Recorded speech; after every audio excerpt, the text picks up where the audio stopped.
Pernah nggak sih kamu ngerasa dunia terlalu cepat? Semua orang sibuk, semua hal harus selesai sekarang. Dan seolah-olah kamu harus ikut lari walau sebenarnya hatimu pengen jalan pelan-pelan aja. Di tengah ritme hidup yang padat itu, orang Indonesia punya cara unik untuk bertahan. Ngopi. Ya, sesederhana itu, ngopi. Duduk sebentar, seruput kopi hitam dari gelas kecil, entah di teras rumah, warung, kafe, atau kantor yang penuh deadline. Kadang pakai gorengan, kadang sendirian, tapi selalu ada momen tenang yang muncul dari sana. Kita seolah diberi waktu untuk mengingat bahwa kita ini manusia, bukan mesin.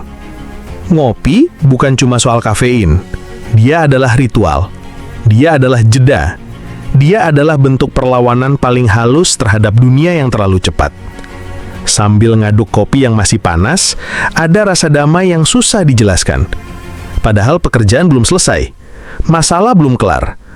Tapi kopi seperti berkata, "Tenang, semua akan selesai. Tapi nikmati dulu momen ini."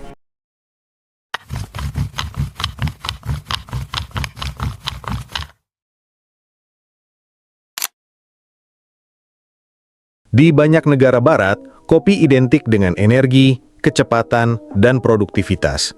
Ia adalah bahan bakar pagi hari.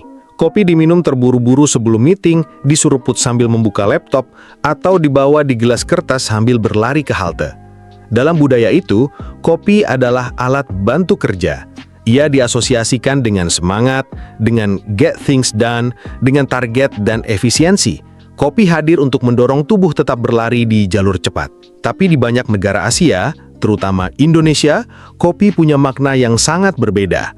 Ia bukan penanda awal dari kesibukan, tapi justru sering jadi simbol dari ketenangan, dari jeda.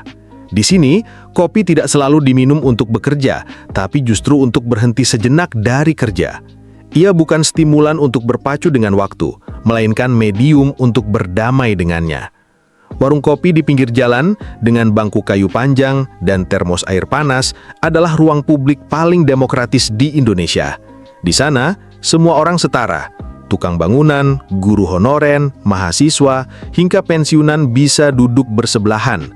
Mereka bisa diam, bisa ngobrol, bisa mengeluh tentang harga cabai, atau mengomentari politik sambil nyeruput kopi hitam tanpa gula. Tidak ada tekanan, tidak ada performa sosial. Hanya keberadaan yang diterima apa adanya.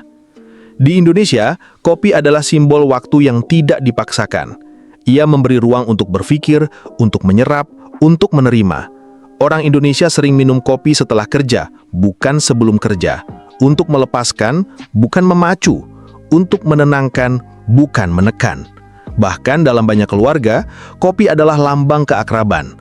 Ayah dan anak bisa duduk tanpa banyak kata, asal ada kopi. Teman lama bisa bertemu kembali dan tidak canggung, asal ada kopi di tengah mereka. Maka ketika orang barat melihat kopi sebagai alat untuk bekerja lebih keras, kita di sini melihat kopi sebagai teman agar tidak terlalu keras menjalani hidup. Dan keduanya sama-sama benar, karena kopi pada dasarnya mengikuti kebutuhan jiwa dari mereka yang meminumnya. Tapi di Indonesia, kopi telah tumbuh menjadi bahasa sendiri. Bahasa yang tidak perlu diterjemahkan. Bahasa yang isinya adalah waktu yang pelan, nafas yang dalam, dan ruang untuk memikirkan ulang tentang hidup, tentang kerja, dan tentang apa artinya merasa cukup. Dan dalam proses itu, tanpa kita sadari, kita sedang melakukan cognitive reframing dalam versi yang paling sederhana dan membumi. Kita sedang memberi diri kita kesempatan untuk tidak sekedar hidup, tapi hadir sepenuhnya. Kopi lebih dari sekedar minuman. Ia adalah jeda, pengantar percakapan, bahkan pengalih perhatian dari hidup yang terasa terlalu keras. Kita sering tidak sadar, saat bilang, ngopi dulu deh, kita sedang menciptakan ruang aman bagi diri sendiri. Bukan untuk lari dari kenyataan, tapi untuk berhenti sejenak dan memandangnya dari sudut yang berbeda. Ini bukan tentang menyerah, tapi tentang mengatur ulang. Dalam psikologi, hal semacam ini disebut cognitive reframing, cara kita mengganti bingkai pikiran terhadap situasi yang sedang kita hadapi. Kopi, meski terlihat sederhana, sering menjadi alat kecil yang membantu kita melakukan itu tanpa sadar. Saat dunia terasa terlalu cepat, kopi mengajak kita melambat. Saat pikiran berisik, ia membantu kita diam sejenak. Saat semuanya terasa tidak terkontrol, kopi memberi ilusi kecil bahwa masih ada yang bisa kita genggam. Kehangatan, aroma, dan rasa pahit yang kita kenal baik. Kita duduk, menuang kopi, mengaduk pelan, dan dalam gerakan itu ada semacam meditasinya sendiri. Kita tidak benar-benar mencari jawaban, tapi kita sedang mempersiapkan ruang di kepala untuk menampungnya. Yang awalnya terasa berat, setelah 1 atau 2 teguk kopi, mulai terasa bisa diatur.